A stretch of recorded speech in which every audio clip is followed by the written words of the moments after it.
The difference in a globalized market is this. You don't start with the local business and say, how do I gain advantage and leverage it through some common effect? You start with the common effects. You say, look, in a world that is becoming more and more homogeneous, where the differences are differences of market segment, not differences of nation, how should I organize and optimize my product innovation capability? Where should I place it, and how should it organize and operate as a seamless, integrated, and coordinated entity for the benefit of all my markets around the world? Secondly, how do I organize my demand generation skills and capabilities? I need to know things about channel management, about brand, about pricing, about various aspects of how to run a business in a particular location.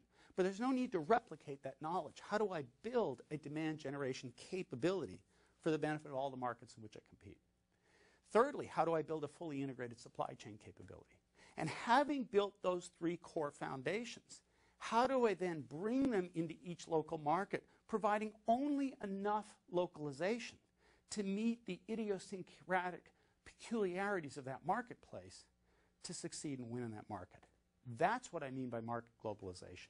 That we start with the center. We start with what the depth of common know-how needs to be, and only then think about how we localize it to meet and deal with the nuances, the small differences that exist in one market versus another. That's the phase that most industries have not yet entered, but is ahead of us in less than the next 10 years. That's the phase that's going to unleash a fury of competition. Now, what changes when you get there? My goodness, everything. Customer demand, we're dealing with much more homogeneous demand within different customer segments. Value delivery, the floor on product quality rises rapidly because what is low price, low quality no longer plays in the marketplace. It has to be low price with quality. Our ability to extract premiums for more features declines. We're put under pressure.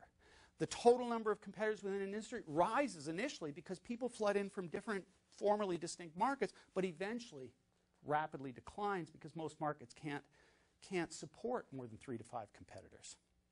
The competitive set changes also, right? Because we see the price people rapidly improve quality and then become innovators. We see the product leaders spend a lot of time trying to protect the price premiums that they gained, and that oftentimes doesn't pay off.